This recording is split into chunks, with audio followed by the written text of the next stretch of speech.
By 1871, Fisk's barracks were rotting away. The wind whistled and groaned so fearfully that we trembled in our beds, thinking the sounds were the cries of lost spirits of the soldiers who had died in them. Privations began to tell on the vitality of the students. There was no money, even for food. That fall, George White seized on a daring plan. He proposed to take his singers on a fundraising tour of the North. White believed his young students were convincing proof of what higher education could do for the freedmen.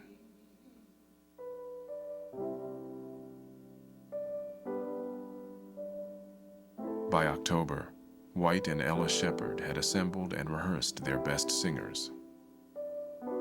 All but two had been slaves.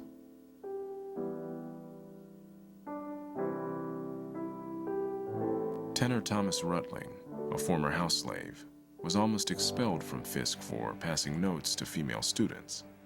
One newspaper deemed him the best tenor in Tennessee. Benjamin Holmes, 23, survived his semester of countryside teaching. As a slave, he'd secretly taught himself to read and was now a deacon of Fisk's chapel. Like Holmes, 18-year-old Maggie Porter had continued to teach in country schools, uncowed by threats and arson. 21-year-old baritone Isaac Dickerson had been a Confederate colonel's valet in the war. Soprano Jenny Jackson, age 19, was a granddaughter of President Andrew Jackson's body servant. Youngest of the 9 singers was 14-year-old contralto Minnie Tate, who as a free girl had been taken in by German settlers. The parents of white singers were afraid to let their children go. Fearing ridicule, even disgrace, his fellow teachers opposed the tour, and the American Missionary Association refused to help. George White wanted to target mainly white Christian audiences. And generally, the audiences he was going to be searching for were the same audiences that the AMA already appealed to for support. But there's even more to it than that. Black singers did not appear on stage during this era except in the minstrel show. And the minstrel show was a very stereotypical and derogatory image of African Americans. Good, upstanding Christian people did not go to these kinds of entertainments. Many freedmen schools had already been crushed by debt and violence. White was convinced that he and his singers had been chosen by God to save Fisk. "'Tis time to root hog or die," he wired the AMA. "I'm depending on God, not you." With the last $40 of the school's treasury in his pocket, White took his singers on the road. Not one of us had an overcoat or wrap. Mr. White had an old gray shawl. Taking every cent he had, all his school treasury could spare, and all he could borrow, Mr. White started in God's strength October 6, 1871, with his little band of singers to sing the money out of the hearts and pockets of the people. Ella Shepherd.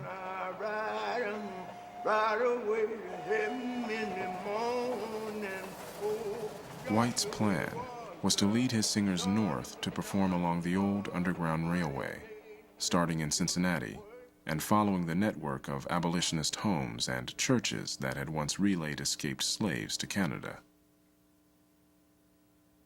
For their repertoire, White chose European classical and popular songs, some composed by himself.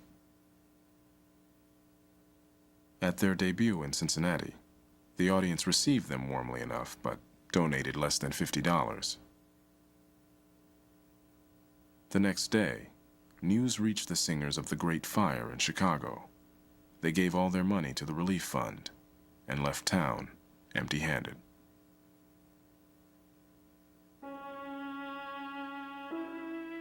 Night after night, it was the same story. Crowds loved their singing, but the collection plates said it all. $50 or $60, barely enough to cover expenses. You were staying in flop houses or in boarding houses. You could get your meals there. The meals were nothing to write home about. The rooms were generally dirty. They were not well kept. The vaudevillians of this period refer to them as don't look under the bedrooms. There was probably bugs in the beds. There were probably rats around. There were always signs in the railroad stations saying, "Nigger, read and run." And sometimes it'd be below the sign, scratched on, and if you can't read, run anyways. But no one turned back.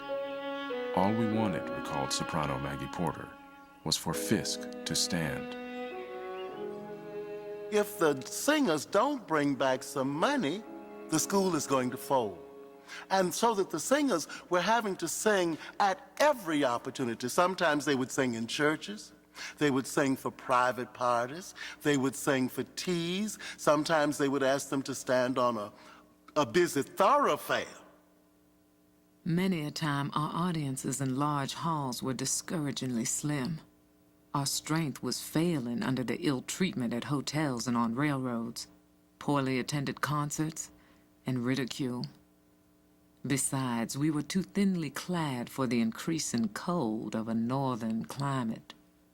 Ella Shepherd. The grueling logistics of the failing tour were George White's burden. Many times he would have to leave Ella Shepherd with the students, with the rest of the singers, to get ready for the next concert while he went ahead to the next city. There he would have to secure a hall, talk with all of the ministers in the area to try to drum up support, build an audience, advertise. He would have to leave the students at the station because no hotel would take them in, and go up and down the streets knocking on doors to try to find Christian people who would house the singers overnight. It is true, we are not received like the Grand Duke Alexis, but we are willing to wait a little longer till the good time coming comes. I feel that our enterprise must be a success, for God is with us and has given us favor. Benjamin Holmes.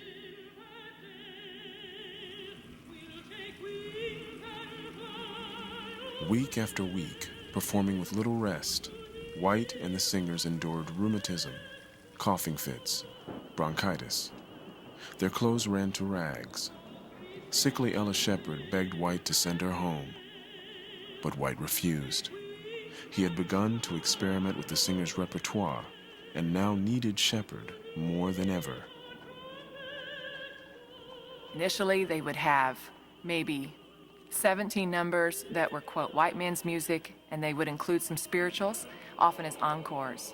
But when they saw how those spirituals were received, they began to include more and more spirituals.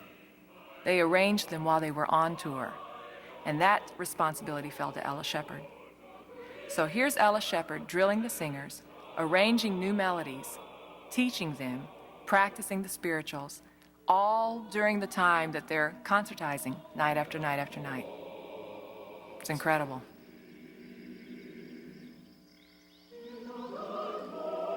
The slave songs were associated with slavery and the dark past and represented the things to be forgotten. They were sacred to our parents. We did not dream of ever using them in public. It was only after many months that gradually our hearts were opened to the wonderful beauty and power of our songs.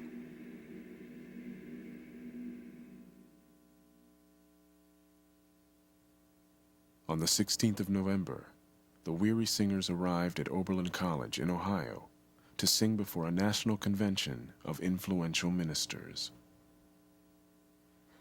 This time, they reached past cantatas and ballads, back to the secret music they'd sung behind closed doors, the sacred songs of their mothers and fathers.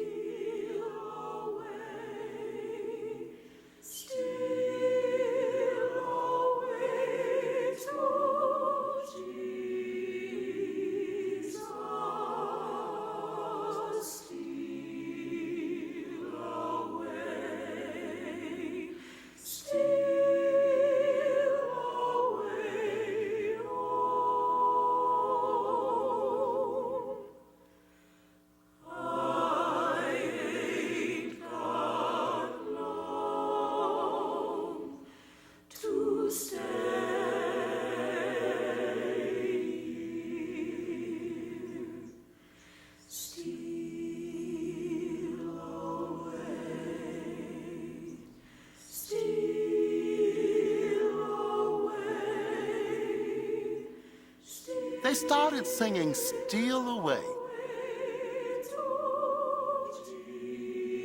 And all of a sudden, there was no talking. And then they said that you could hear soft weeping in the faces of the people reading. And I'm sure that the Jubilee singers were joining them in tears, because sometimes when you think about what you're singing, particularly if you believe it, you can't help but be moved.